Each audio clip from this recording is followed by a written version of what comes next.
Okay, welcome dear members from Temple Bethel. I just need to put a little. Okay, I can see you, and I hope that you can hear me well. Yes. Welcome to other adult education. Today we are going to talk about the month of Tammuz, and we are going to reflect, and we are going to talk, and we are going to discuss about the meaning of when the walls begin to fall. And I'm going to explain, and we are going to know better about the historical and spiritual meaning of the months in the Hebrew calendar. You know that we have two ways to present and to show the Hebrew calendar. If we read the Torah, we need to consider that the first month is the month of Nisan. Nisan, it's the month that we celebrate Pesach, the month of freedom, and then the Torah considered that the month of Nisan is the first month in the Hebrew calendar. And if we consider the calendar of the sage Hillel, third, the first month is the month of Tishrei, because we celebrate Rosh Hashanah. And then we need to, if we follow the order that by the Torah, we have yes, the regular order. It's Tishrei, Cheshvan, Kislev, Tevet, Shvat, Adar, Nisan, Iyar, Sivan, Tammuz, Av, and Elul. Okay, this in this way. If we consider the other way, the way of the Torah, the months of Tammuz, it's the 4 months. Okay, then what happened in the month of Tammuz, that it's an important month in the Jewish tradition? Let me tell you that it's not the happiest month in the year, and it's related this month with tragedies. Do you have an idea what historical facts happened during the months of Tammuz? And this information that we are going to share about the facts, we know when we read the Talmud. Okay, when we study the Talmud, we have the information about what happened exactly in the Mishnah, Ta'anit 4:6. We have the information about 5 difficult things that happened during the history of the people of Israel. Let's talk about these 5 historical facts. Do you have an idea? Weren't the walls of Jerusalem breached at one point in Tammuz by the Romans? Can you repeat the first part of? Didn't the Romans breach Jerusalem in the month of Tammuz? Yes, yes, exactly. Where? When we are talking about the Romans, let's talk about the city. It was in Jerusalem. Yes, Jerusalem. Okay. Jerusalem, we need to remember the time of the Roman Empire. It was a difficult time. The Torah study was not allowed, and the Jews pay with their own life if they were discovered studying Torah. They had many provisions in their own land, and it was a difficult time. What other historical facts happened in the months of Tammuz?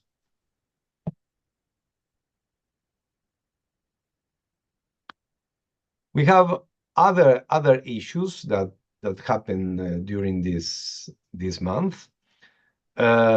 Moses broke the first tablets. Oh, really? Yes, during this happened during Tammuz. Okay. try to imagine what represent the tablets for the people of Israel. And Moses broke the tablets. Okay, nobody was expected him, and he returned after 40 days and 40 nights from Mount Sinai. And what was happened with the people? They were sleeping, and what they built. The golden calf. Exactly. Okay, and then he saw, and he broke the tablets. This happened during the what we call in the Jewish tradition the five tragedies of the month of Tammuz. Some people said that these tragedies happen in the 17th of the month of Tammuz, different years, but all these tragedies happen in the 17th of the month of Tammuz. Other facts. Okay, we have the Moses broke the tablets, the Romans breached the walls of Jerusalem. Other three facts. The daily offering was suspending. Okay, you need to understand that the temple of Jerusalem was on the top of the mountain, and the people of Israel came with the animals. And if you have an army, if you have the Roman army around the walls and inside the city, of course that it's very difficult to arrive till the temple. Nowadays, we are not sacrifice, we don't practice religion in that way. We don't sacrifice animals. But try to imagine when the main activity in the temple was the sacrifice, because it was they thought that they established the connection with God, giving an animal, offering an animal, and they were not allowed to do this. It was a tragedy. Yes, it was a tragedy. Try to imagine if you like to come to the temple, and you are not allowed to arrive to the temple to pray regularly on Shabbat, in the holidays. It's something very painful for the people. Okay. Then the daily offering was suspended. Other terrible fact that happened during the Shiva Sarle Tammuz, 17 of the month of Tammuz, Apostomos burned a Torah scroll. Apostomos also was one of the Romans authorities, and history tell us that he burned a Torah scroll. That is something terrible for our people. Okay? It's something terrible. And the last fact, the last historical fact, is that an idol was placed in the temple of Jerusalem that day. Is exactly we are the people who believe in monotheism, and we don't have idols, and then an idol appears at the temple of Jerusalem. Of course, that it's part of the tragedy, and it's part of the beginning of the devastation, and later on we are going to arrive to a worst day, that is Tisha B'Av. What is Tisha B'Av? The ninth of the Of yes. Yeah. What do you remember? That was the destruction of the temple. Exactly. But when start this destruction? I don't know. In the month of Tammuz. Uh, Why? Why? Because the Roman Empire tried to enter to the city of Jerusalem, and they open, yes, a breach in the walls. And if we count how many days are between the 17th of Tammuz till the 9th the 9th of Av, we have 3 weeks. 3 weeks. Okay, these 3 weeks we call in the history Bein HaMetzarim. Bein HaMetzarim, it's like a narrow weeks. Why? Because it's in between the first breach that the Romans opened in the walls of the city of Jerusalem till they'll destroy the temple of Jerusalem in the day 9th of Av. What happened about the tradition in these 3 weeks? Okay, how we can consider, how you can explain what represent the destruction of the temple of Jerusalem, the highest tragedy in the history of the Jewish nation. We didn't have temples at that time. We had just one temple, Beit HaMikdash, the Holy Temple of Jerusalem, a big and huge temple, and the unique place of Jewish spirituality in the world was destroyed by the enemy. And this is the reason that it's a very sad day. And it's not just a day, it's a sad period in between Shiva Asar the Tamuz, 17 of the month of Tamuz, till Tisha B'Av. Do you have some Jewish laws regarding these 3 weeks? If it's a sad period, It was something about mourning and something about Nachamu, but that's all I can remember. Okay, what else? Can you celebrate a wedding? Ah, no, No, that's right. it's not allowed to celebrate a wedding because the wedding is something happy, and it's not a happy time.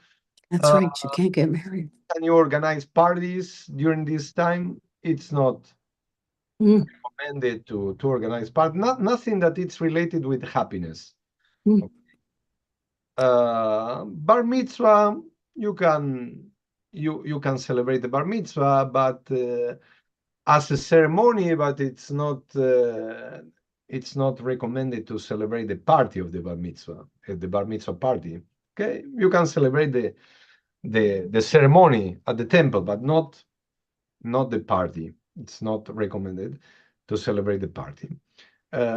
This is, let's say, in that way, this is a conservative and orthodox vision from this period of 3 weeks.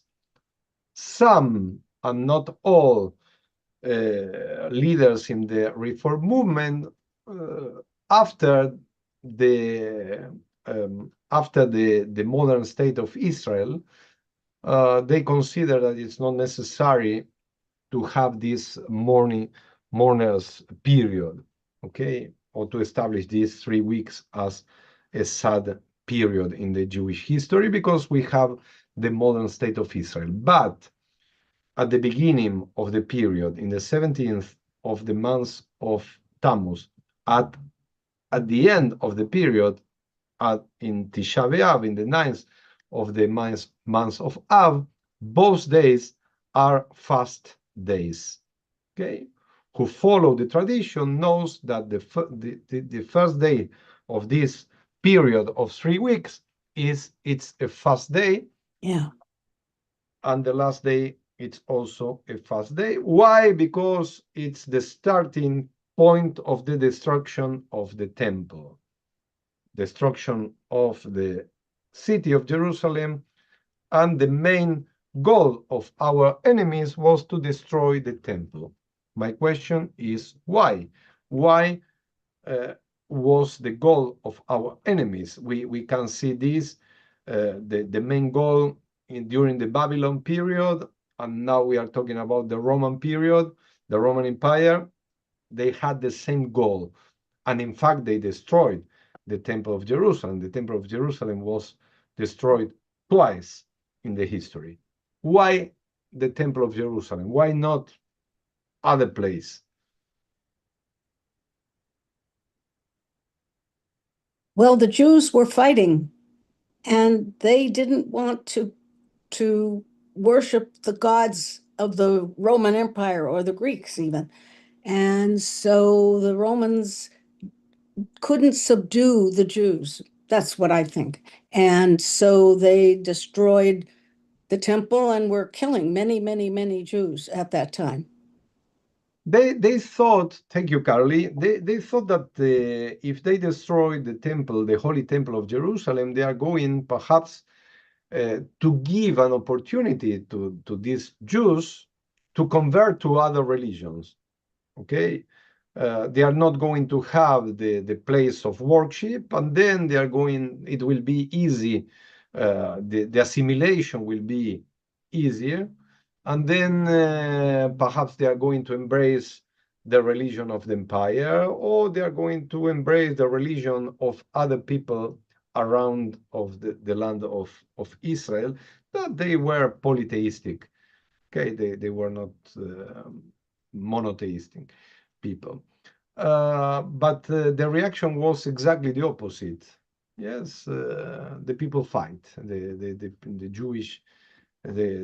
Jewish nation, let's say in that way, the people fight to defend their rights, to defend their religion, to defend their God, to defend their values, to defend their rules, to defend their history, to defend their holidays, to defend their Shabbat and the sacrifice. Okay, the people fight. Okay, they have love for that place, and this represent and was part of their identity. Okay, can you imagine yourself without Temple Bethel in Riverside? If you are a South Californian citizen, can you imagine your life without a temple that you are coming for the last, I don't know, 50, 60 years, and it's part of your life? It's difficult to imagine that the place of worship doesn't exist anymore. And they fight, and they want to keep their religion. Okay, and what happened when we are going to other places? The first place that we are trying to visit is the synagogue. And the first thing that we are asking, what time is the Shabbat service, to try to be there and to be involved with other Jews and to celebrate our tradition. This is something very common when you are not in your city, especially during holiday period. We have historical facts that we remember, but we need to go a little back to try to answer some question. And the question that I ask, and I would like to listen your opinions, is what happens when a wall falls? And I ask him not just to think about the Temple of Jerusalem. Let's think in general. What happens when a wall falls? The floor is open. New ideas come into play, or new religions. I'm thinking of Russia falling, the Berlin Wall falling, reunited Germany. The enemy comes in. Enemy comes in. It's interesting what happened here. Okay, we listen two answers, one positive and one negative. Okay, new things are coming. The enemy is coming. Okay, we are talking about the same walls. Okay, other answer, other thoughts.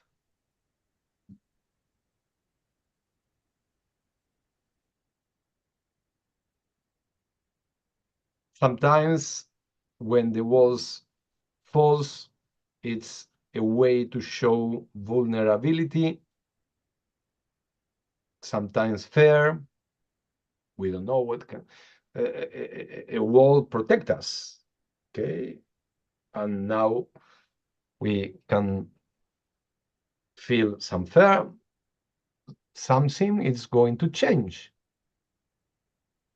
It's not just protection against enemies, as Susie said.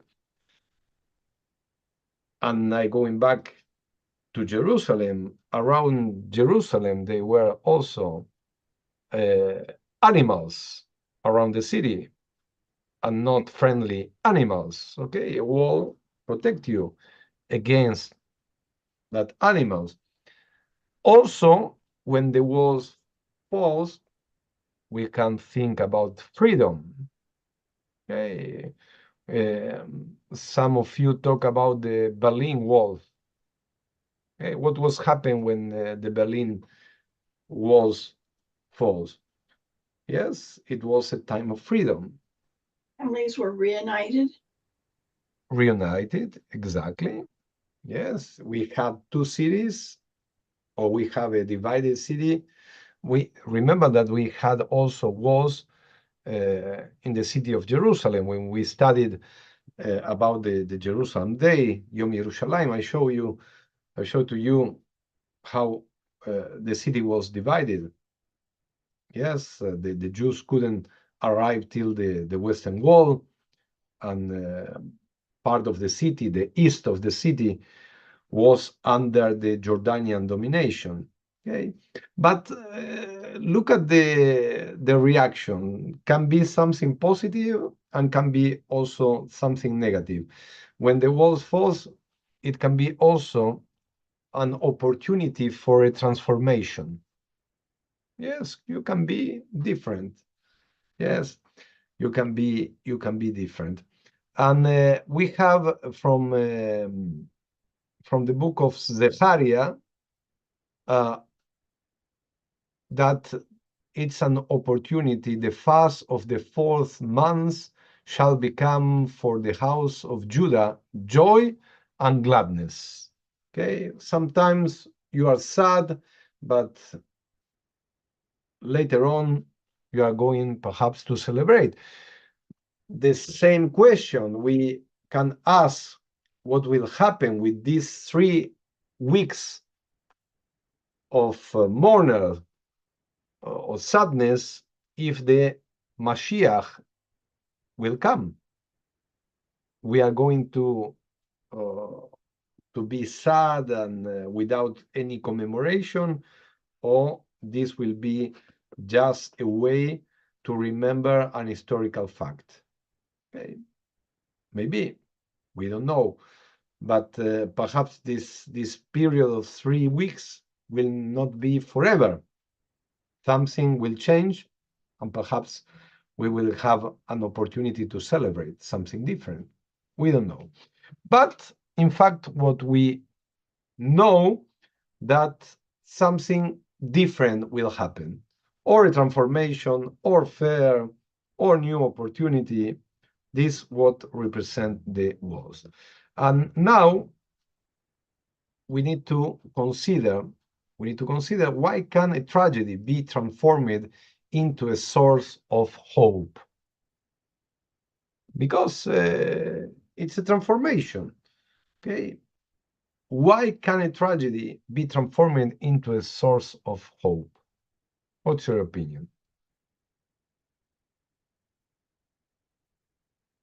Maybe it allows new ideas to come in.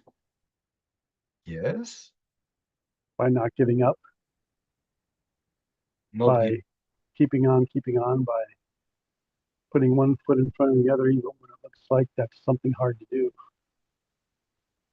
Helps us to grow. not giving up. Nice. Thank you, Jason. Other ideas? And then we can also can compare the function of the walls. Yes, and they represent protection. They represent identity, belonging, and security. Do you have a wall in front of your home? Do you have a fence? No? No. in the back, In the back, okay. but not in the front. You know that we are very lucky to live in, sorry, we are very lucky to live in California, a place that you can arrive to your home and you don't have a wall or a fence in the front. But in many other places, in many other cities, in many other countries, to enter to your home, you have a wall, you have a fence, you have an electric fence, you have cameras, you have this, you have that. Our temple has a fence. Sorry? Our temple has a Yes. fence. And this is something that changed in the last years. Yes. You know when the temple didn't have a fence. Okay. Oh, yes. Yeah. And you can see the transformation. My question is, with the fence, are we feeling more safety? Yes, no? When we lived, when this Sandy, when we lived in Ethiopia, we had a fence and a guard that lived inside, that lived upstairs in our house. Okay. And this gave you a sense of security, of course. Absolutely. Yes, in some places, yes, it's something that you need. It's like And if you live in New York, if you live in New York City, you have a building with a doorman and an Doorman. electric door, and you cannot get in unless the doorman lets you in or you have the right code to get in for protection. Places with more population regularly have more protection, but this is part of the identity because you arrive to the place, you see, now you arrive to the temple, you see the fence, and it's part of the new identity. The new generations are growing up and they register that the temple is around a fence. Okay, this is part of the identity. You belong to this place, you know that you have. We also say that we are putting a fence around the Torah to protect the Torah. Okay, and the mitzvot, the commandments, are like a fence because they protect the people of Israel. This is something symbolic, but it's very nice to consider that the Torah is like a fence. Okay, and we build an identity inside this fence and outside this fence. Okay, when the walls were breaches, the city still existed. Okay, it's you can have a breach in the wall, but you have the city. But its fate was already that something is going to be different. The question now is, what are the walls that sustain a Jewish community today? What are the walls that sustain the Jewish community?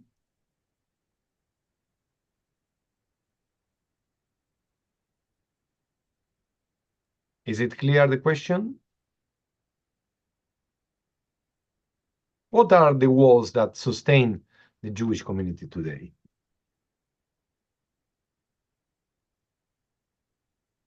What do you need to sustain the Jewish community nowadays? We are talking, we can talk about Riverside, we can talk about other places, we can talk about in general the Jewish. A democracy, perhaps? Yes, yes, Mixed vote. we have democratic communities. Yes, we have new president after a couple of years. We have new board. Okay, okay, this is a nice value, democracy. Jason? We have Torah. Mixed I vote. don't know if you would consider it a wall. Okay, we have Torah. Torah is essential. It's part of our identity. If we don't teach Torah, we don't have a clear identity. and we need to teach our history, and we need to teach our tradition, and we need to teach our religion through the Torah. Yes, this morning we received a bar mitzvah student. I was talking during 1 hour about the Torah portion, and I was talking about Noah. And you took your student to the temple, and you open the scroll, and this boy read from the scroll. Yes, he did. This is part of yes, to have the function of the wall, and the wall give us protection because we have a strong Jewish. We are building a strong Jewish generation, and they are going to continue our path. Okay, but if we don't teach Torah, we have an empty identity. Jason. I think of mitzvot. Mitzvot, the commandments. Okay. The commandments protect us and are the walls, represent the walls of the Jewish tradition. And they are really very, very important. And when we are talking about mitzvot, or when we are talking about bar mitzvah, in fact, we are talking about education. Okay, what sustained the Jewish community and the walls in our days is the education. And this is the reason that we need to open our Sunday school, and we need to invite more and more students, and we need to have more and more bar mitzvah students. And I'm not talking about just kids, I'm talking about adults. And we need to teach more Hebrew, and we need to teach more Torah. When we are sitting here, TNT, Torah and Tefillah, what we are doing? We are educating what we are learning, we are studying one from the other. Okay, we change ideas, and we study, and we are reading an old text, and we read the commentaries, and we hear new commentaries. This is the way to build the walls to protect our community. Education, other way that we build these walls to sustain the Jewish community, it's also through tradition. When we celebrate our holidays, okay, we are building walls. You celebrate Pesach around your table, and you invite your family, and your family is sitting around the table, and you invite your friends, and you invite the young generation of sorry, of your family. You are building walls. Okay, other nice wall that we have is Shabbat. Shabbat, it's more than a specific or a special day. Shabbat, it's a wall, my friends. We are coming to build a strong wall. And what happened during Shabbat? First of all, we are expected for Shabbat. We are waiting for Shabbat. And we are coming with joy to celebrate Shabbat. And we are coming to meet our family, and we are coming to meet our friends. And what happened when the tefillah ends? We are sitting around the tables to enjoy the oneg, to enjoy the challah, and to enjoy the wine or the grape juice on something to eat. Okay, this is part of the tradition. The Shabbat, it's a strong wall from the people of Israel. Other strong wall is the community. If the community is strong, we have a strong wall. If the community is divided, we don't have future. One of the things that happened in the past, and the sage said that was the reason why the city and why the temple the temple was destroyed, we are talking about Sinat Hinam. Sinat Hinam also, it's a Jewish concept that we can translate as free hate. Free hate. The people hate others without any reason. It's like anti-Semitism nowadays. There are some people who hate Jews without any reason. It's like a sport. It's fancy to hate Jews, then I hate Jews. Why do you hate Jews? I don't know.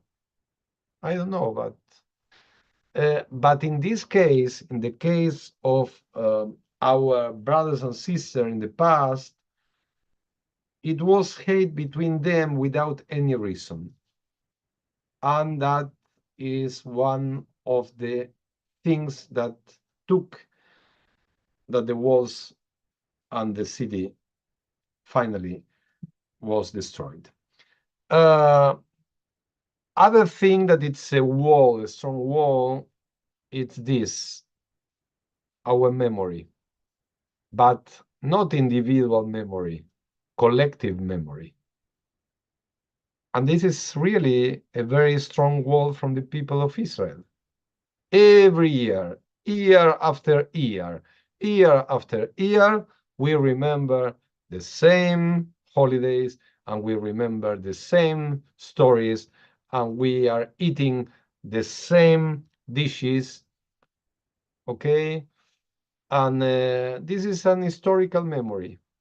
You know, when I say Pesach, Passover, you say matzah.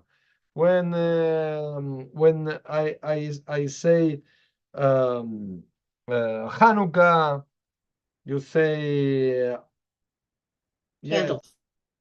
Umentashen. Yes, Umentashen during Purim, and you say things regarding oil. Yes, donuts. You can say, or you can say Dreidel. dreidel. Yes, and when we say Pesach, you say Agadah. And when you say Rosh Hashanah, you say shofar, and you say machzor. Okay, and when we say Yom Kippur, we say fast.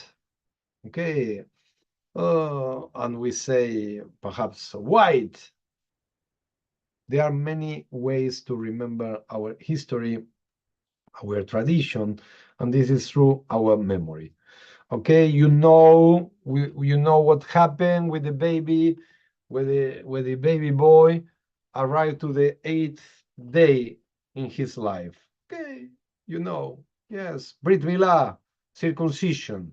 Okay, and when I say 13 years old, you say bar mitzvah, and 12 years old, bat mitzvah, and 15 years old, confirmation. We have memory. And we have memory also when someone died. Okay, we say Shiva, and we say Shloshim, and we say Yurtzeit. We say Shiva, 7, Shloshim, 30 days, Yurtzeit, year. Okay, memory. You build this memory, and this is part of the strong walls that we can find.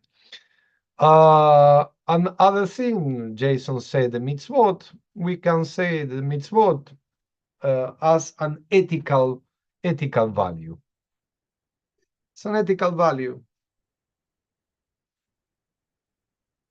We study the mitzvot, we practice the mitzvot, and we are building a strong wall around us. Now, another question. Yes, we are talking how to build.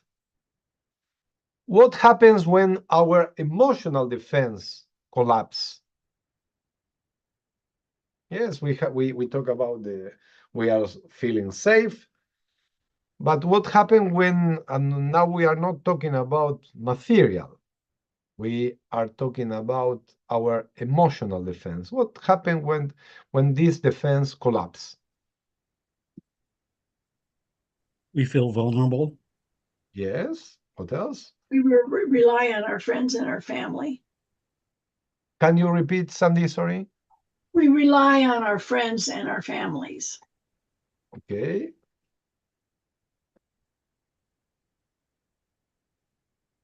We start to feel, to show our insecurities, as Randy said, the vulnerabilities, our doubts. You are not sure. You have a doubt. Fears, but also honesty, empathy, and growth. Yes, when this collapse, everything that can be wrong and bad can happen with you.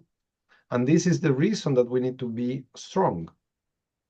If you are not strong, the others can arrive and can destroy you. And we need to be strong because it's a way to protect ourselves. And these walls can be physical walls or can be emotional walls. And what happens when we are also not strong in our spirit? Many people become sick. Rest. Sick. Yes, the people who is strong also can fight against illness. Yes, when you are strong, you have values, you have energy to fight. Yes, Susie? Oh, I said we get depressed too. Depressed. We are depressed. We can be depressed. And this is one of the worst illness in the 21st century. How well I know. And also, if you drink drugs, you continue to be depressed. You can change your mind. You can change your feelings. You can change your energy. Also by, yes, the pill or the medicine try to create a change in your body. But sometimes also with medicine, you continue to be sick. You continue to be depressed. Okay? And this is the way, yes, when we are talking about walls, it's not just physical, it's also emotional.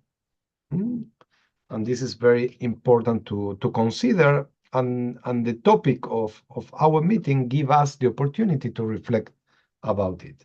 We talk about Sinat Hinam, this free hatred, people who hate each other. It was not only an external force, it was an internal fracture. And then everything can happen. Yes, we see, and we are talking a lot during this time about polarization of the nation, polarization in the way that you think, in your opinion about the politicians, polarization, and the vulnerability when the society is divided. Now, what divisions threaten our communities today? And how do we build bridges instead of walls? How we can build bridges instead of walls? And what can we learn from the past? What we can learn from the months of Tamuz? What we can learn from the destruction of the Temple of Jerusalem? Which is the lesson that we learn? Or the lessons in plural. It's not just one. To get along with each other. Okay. Just because someone has power over you at some point in time doesn't mean that's always going to be so, because we're still here and the Romans are not. Okay, we still are here. This is something important that we learn. What else? And how do we build bridges instead of walls? How we can do this? We can focus on the strengths of the other person and not go after their weakness. Okay, thank you, Sandy. Other opinions? We can Fine. volunteer with other folks on special projects. This is an interesting answer. Yes, volunteer. And you can see that at Temple Bethel Riverside, we have many programs or many activities or many events that involve volunteers. Yes, to go to the streets and to keep clean Riverside, it's a way to help and to build bridges with the society. To go to certain place and give food or give clothes.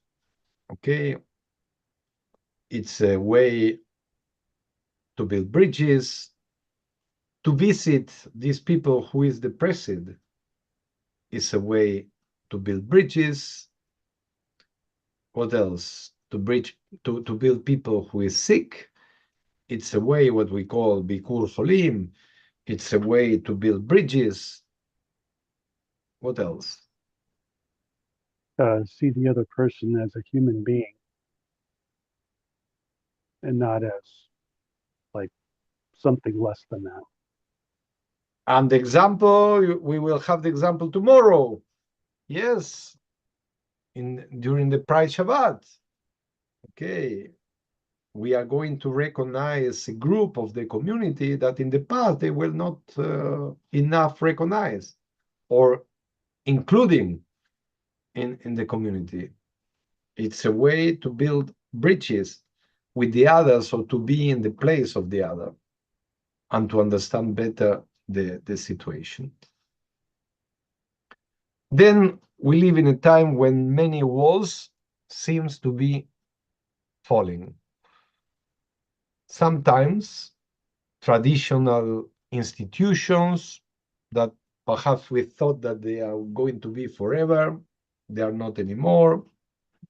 Social trust, civil dialogue, sense of community. Sometimes we can see, yes, Tamuz and our contemporary world. It's not just something that we can learn from the past. We can consider if we destroy our own environment, what we are thinking that it's forever, perhaps it's not going to be forever.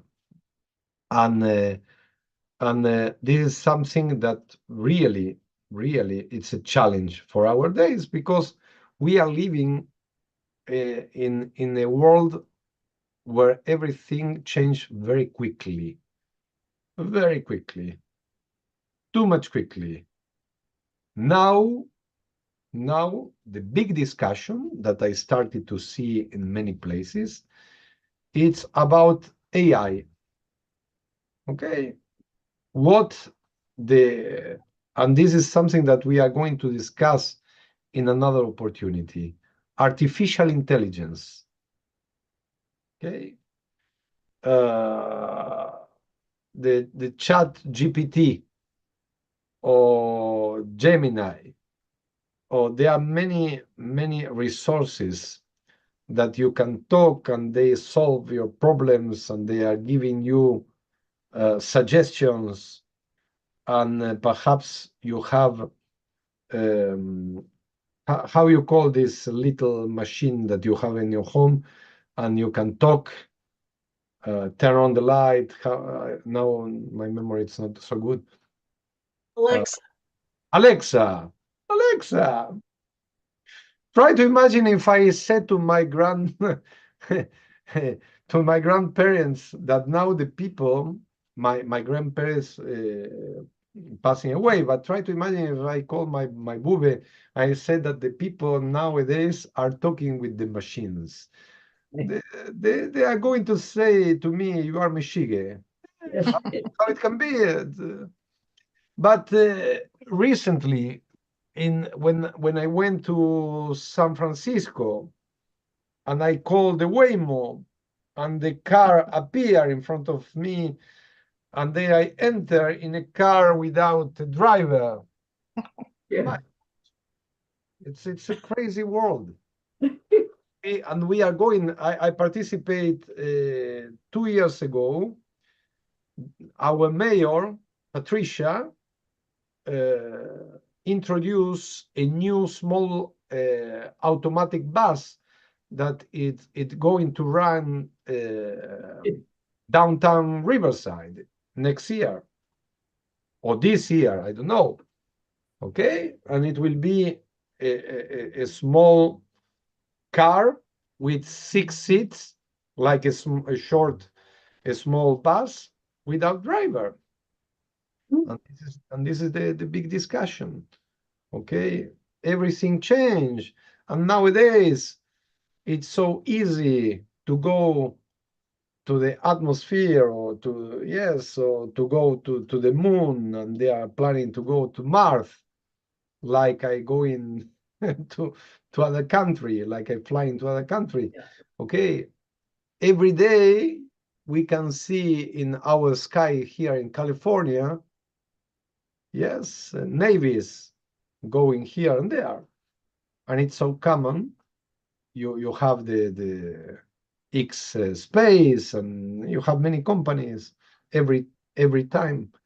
Okay, it no and now we are talking about drones, and we are talking about other way to arrive from one place to the other.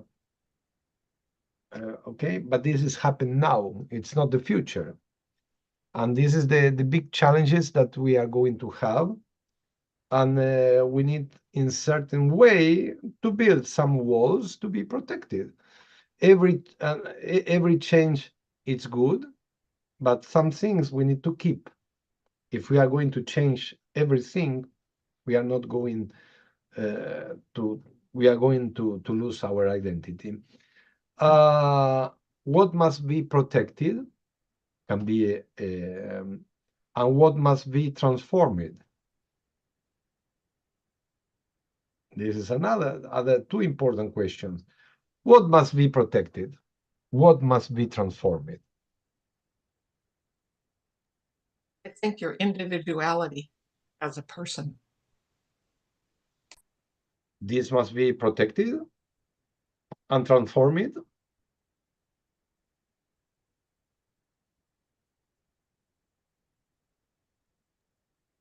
I think freedom of religion must be protected. Freedom of religion, freedom of speech.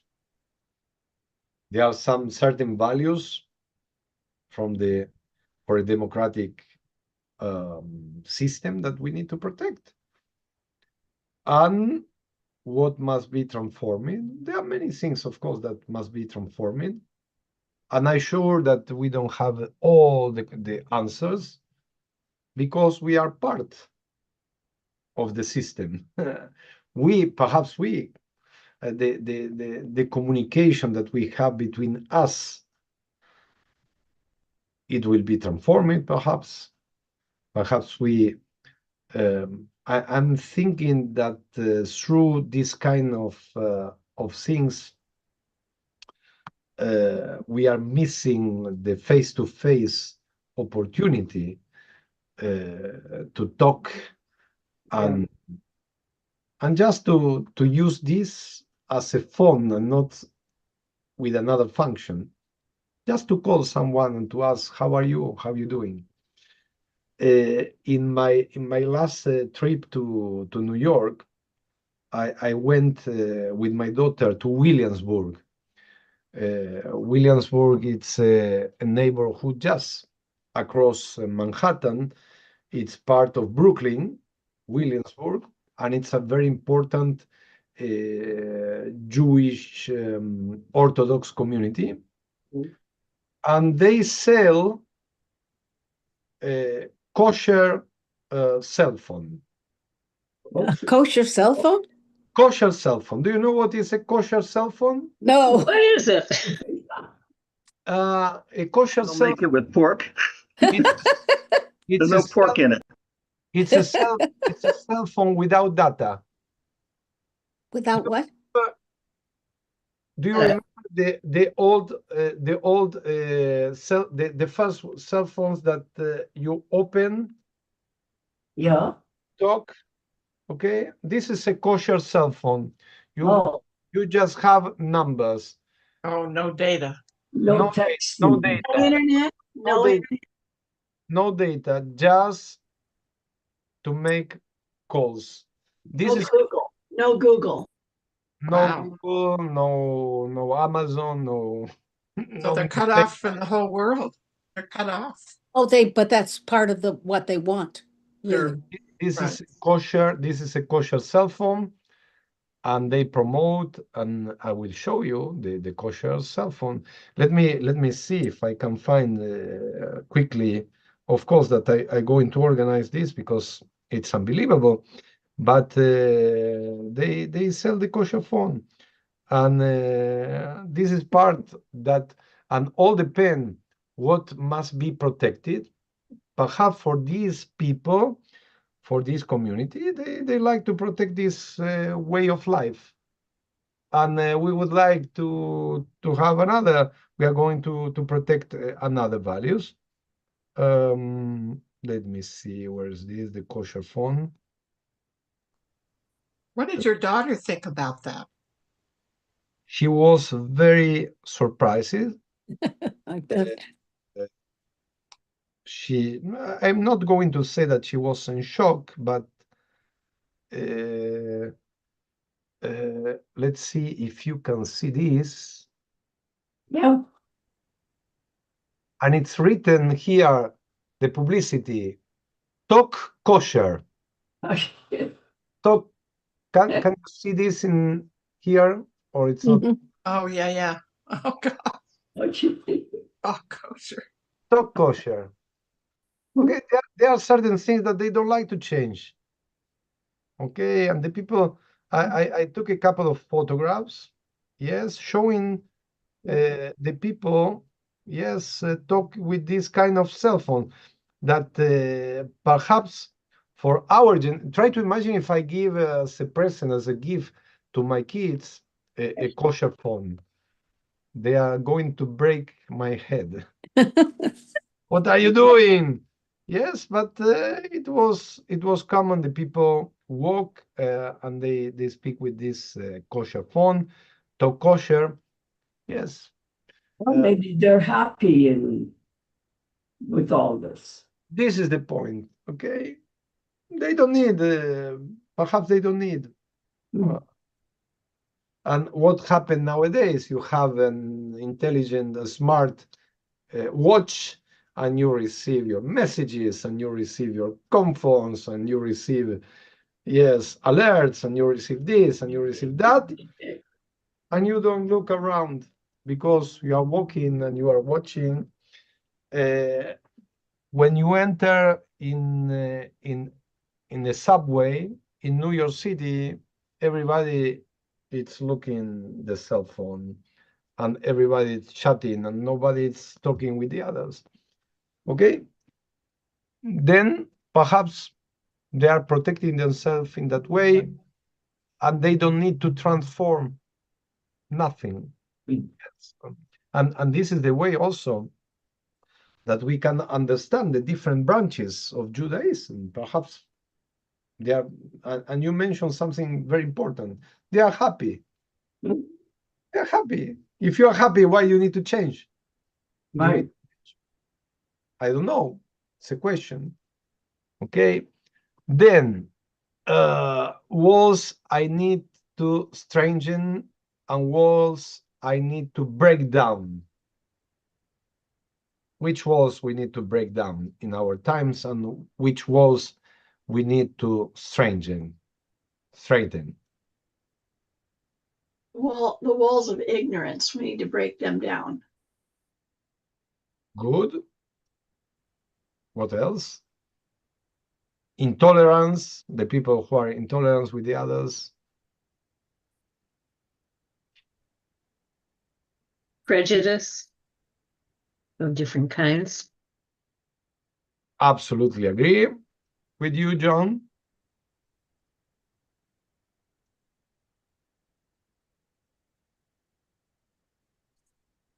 You know that it's very interesting when you go to Europe to see how the economical situation changed the entire continent. When you travel to Europe nowadays, in the most of countries, you have one currency. They have the same currency. Mhm. And when you enter to Europe, they check your passport just in the first point, let's say, in the first airport, not in the others. If you are doing a local flight, you are inside the European community. Okay?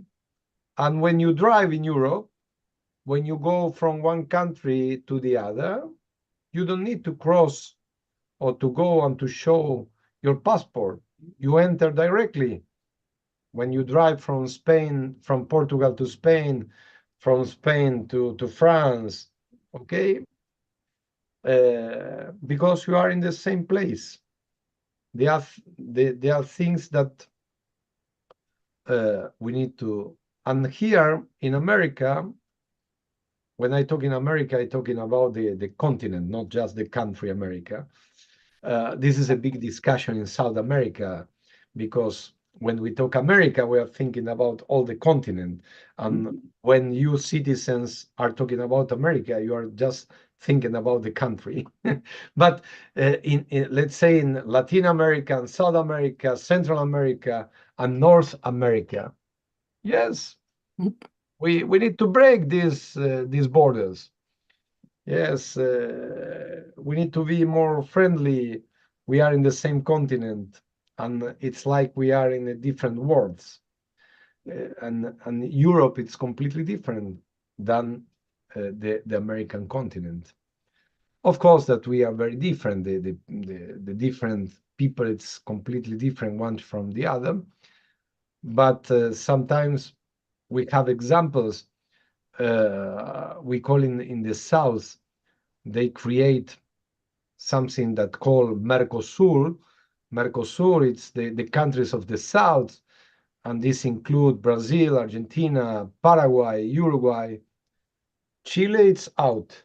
Okay, Chile don't like to be part of this group of countries because Chile has agreements directly, free agreements with United States, and they don't like to belong to this group, or they have agreements with the Asia or the Pacific countries. What I said, sometimes we need to break down some borders. I would like to see, and this is part of the transformation. When I visited Israel in the first time in my life, I never imagined that I going to cross the border and visit Jordan, because they didn't have in this time peace agreements, and now we have peace agreements with Jordan, and you can cross the border, and you can cross the border, and you can enter to Egypt, and I would like to enter one day to Lebanon, and I would like to enter one day to Syria. Okay, why not? Yes, we need to break down some walls, some borders, and why not to enter to some cities in Palestine? Okay, when you enter in Ramallah, Elvira, it's just 15 minutes from Jerusalem. Okay, we need to try to break some walls. But we need to try to strengthen other relationships. I'm thinking that interfaith, it's a way to build a nice and healthy community and respect with the others. And this is one of the reasons that I enjoy to participate in the different interfaith groups, because I'm feeling that we are building something nice and strong. My friends, to conclude our meeting, Tamuz reminds us that every destruction begins with a crack, but also that every renewal begins with an opening. The walls of Jerusalem fell, the Jewish people survived. We are here, as you mentioned, I'm sorry.